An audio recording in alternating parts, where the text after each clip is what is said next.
All right, everyone. Good morning or good afternoon, depending on what time you are tuning in. This is Mrs. Patterson and Mrs. Felix, and we are coming live at you from our virtual teleschool. This is week number 3. We are practicing determining the theme of a story. If you are looking for the standard, this is considered ELA, GSE 4, RL2. But all that means, ladies and gentlemen, is that every day this week, we are working on understanding the theme of a story and the fact that the theme is the larger message or the lesson about life.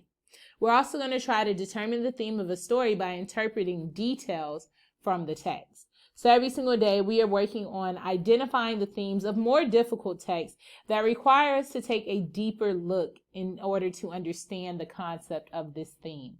So we practiced 2 words yesterday. We talked about the words theme and we talked about the word infer, or to make an inference. So as we read our new story this week, which is called The Two Travelers, we are going to use all of our background knowledge to make an inference or to infer, which simply means to make an educated guess about what our theme could be.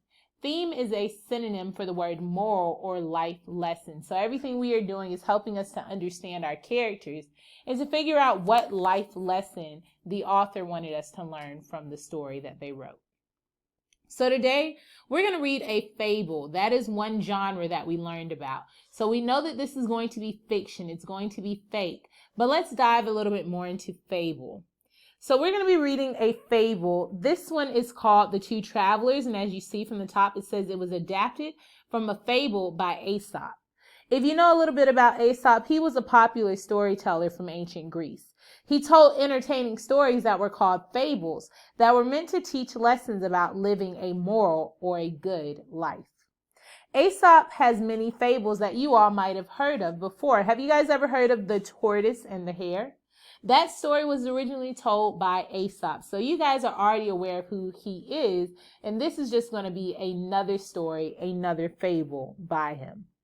When we talk about fables, that genre specifically means they're usually very short and to the point. The characters are often animals that act like humans. And the very end of the story is going to teach some sort of lesson, have some sort of message, or as we now know this week, all of these fables will have some sort of theme. So I'm going to help you all read the story of the two travelers, but I want you all to read along as well. As we go through, please put a check mark above any of the confusing words or phrases that we read. And then take the time to look inside, look around, and look beyond each of those unknown words and see, can you use the context clues to help figure out the meaning of those unknown words. So join me, ladies and gentlemen, as we start our story, The Two Travelers, adapted from a fable by Aesop. Paragraph 1. 2 men planned a trip that would take them through the wild, lonely country. They promised that if they met with danger, they would stand by each other. "To the end," said the first man. "To the end," said the second man. They traveled only a short distance when a bear rushed out of the woods at them. The first man, as soon as he saw the bear, rushed to a tree and climbed it as quickly as he could. The other man, who was slower to see the bear, realized he had no time to escape. He fell to the ground, pretending to be dead. The bear came over to the man on the ground. The animal sniffed and smelled the traveler. The bear put his face right up to the man's ear, but the man held his breath, and soon, losing interest, the bear walked away. When the bear was safely out of sight, the first traveler slid down the tree and walked over to his companion, who was now sitting by the side of the road. "Well, that was a close one, wasn't it?" the first man said. "What did the bear say when he had his mouth to your ear?" "It's no secret," growled the second man. "He said I should never again believe anything said by a coward like you." What a story we have here. Things have gotten good for these two travelers. So let's break this story apart because, as we said, The Two Travelers is a fable. It is a fable by Aesop. So we know that in this fable, we have characters that are similar to animals and they are going to act like humans a lot of the time. But a key to a fable is that there's some sort of lesson, message, moral, or theme at the end. So if you are following along in Nearpod, there is going to be a slide in here where you can actually fill out the same picture that you see on my screen in this YouTube video, where you guys can use your text box to answer each of these questions. So I want you guys to actually take the time to do this. You can do this if you have the printed out packet and you can write your answers, or you can follow along in the Nearpod and type them in with your text box. But by the end of today, it is your job to have this page completed. Let's read along. It says, how did the details about the story characters and events help to develop the theme in The Two Travelers? In order for us to figure out the theme, they have a few questions that's going to guide our thinking and help us ultimately figure out what lesson did the author want us to learn from this story. Question number 1 reads, what do the characters promise each other as the story opens? So we know a key thing to when we are reading to comprehend or to understand, we always want to take the time to go back to our text. So let's scroll back to our text. It says at the very beginning, so I know I should be looking towards the beginning of my text to figure out what did the two men promise each other. I also want to keep my eye on the word promise. So I'm going to see if we can find that word promise in our text. And look right there at the beginning, it says they promise. So let's read that text. They promised that if they met with danger, they would stand by each other. So that very first sentence is going to help us answer question number 1. So on my text, if this is Nearpod, I would start typing. The characters promise each other that they will stand by one another if they meet with danger. We found that out very easily by looking for that word promise. It told us it was at the beginning of our story or when our story opens. And so we went and we found that text. This is a 2-part question for number 1. Part 2 says, what happens that creates a problem for the characters? This seems very similar to the same steps that we took yesterday, where we had to first figure out who our characters were and then figure out the problem. So I'm beginning to think whenever I want to figure out the theme of a story, I need to identify who the characters are and what problem is happening for that character. So let's go back up to our text and let's see what problem they encounter. So we just found out what they promised each other. They said, to the end, to the end. They traveled only a short distance when a bear rushed out of the woods at them. When a bear rushed out of the woods at them. Now, I don't know about you guys, but if I was just walking down the street or through the woods with my friends and a bear just happened to show up, I would consider that a problem. I think we have a conflict here that the bear just rushes out of the woods at them. So on my Nearpod, that part 2 for question number 1, where it says what happens that creates a problem for the characters, I personally would type a bear rushes out of the woods. A bear rushes out of the woods. Question 2. How does each character attempt to solve the problem? So what do they each do to try to solve this problem, to come up with a solution?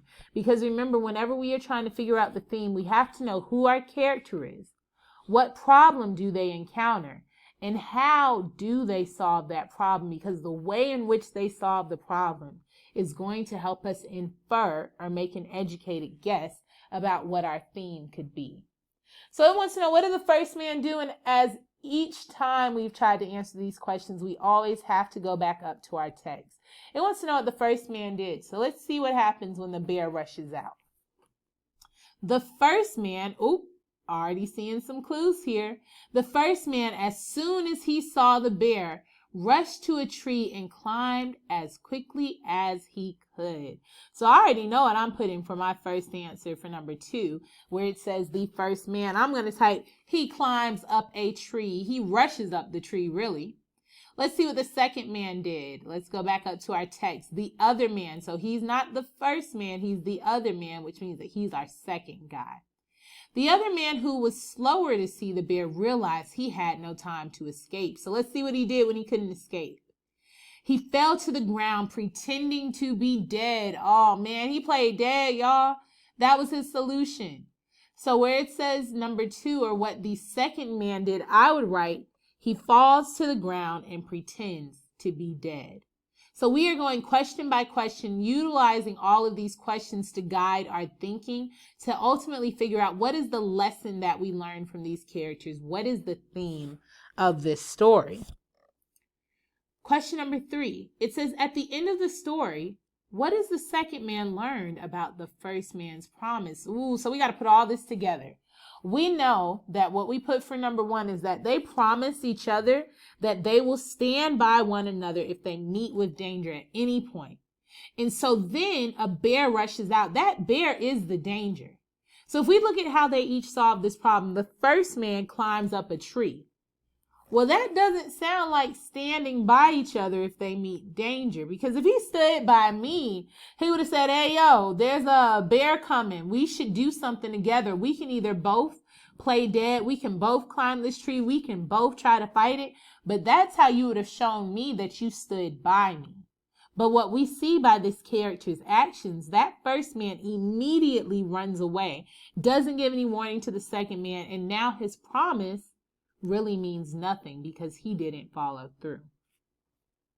So what that tells me, if I was that second man, I would have learned that the first man lied. He didn't stand by me. He didn't intend to stand by me. The second that danger came along, he ran. So I would put for question number 3, the first man lied. He did not intend to stand by the second man if they met with danger. So he proved that his promises didn't even matter. Question number 4 is a discussion question. This is to get you to open up and have some discussion either with your sibling or with your parent, or if no one's around to assist you right now, just start thinking about this. It says, discuss story details that develop the theme of the 2 travelers. So details are those individual sentences in our story. How did the story events, the things that are happening, especially the ending, help to reveal the author's lesson about life? So what did that first man learn? What did that second man learn about the first man? What can we infer? What educated guess can we make about our theme? The very last part that you guys are going to answer in your Nearpod, it's going to give you a link to go to a Google form. It's asking you for a short response, which is a constructed response. So no more than a paragraph. There are some things that you have to do. It wants you to describe a theme of the 2 travelers. So it says a theme, not the theme. So we know that there can be more than one correct answer as long as you do this next part, as long as you include details about the story, events, and characters' actions that helped you to infer the theme or the author's life lesson. So not only are we asking you to tell us this theme in your constructed response in your 1 paragraph answer, but you have to include details. You need to say somewhere in there, according to the text, or the author stated, or in the text it said. And then finally, use the space provided in your Google Forms. Don't worry about page 140, but use that Google Form sheet to answer this question, or type it directly into your Nearpod answer. We will accept it either way, but we would prefer that you click on that Google Forms link. So that truly is all for today. If you are following along, today is March 31st. It is Tuesday, March 31st. This was day 2. What you should have learned was how we took this story of the 2 travelers. We were able to figure out who our characters were, what the problems were that they dealt with, and how did they solve that problem, which ultimately led us to infer or make an educated guess about our theme. So we're going to wrap it up from here, ladies and gentlemen. We look forward to seeing you all tomorrow.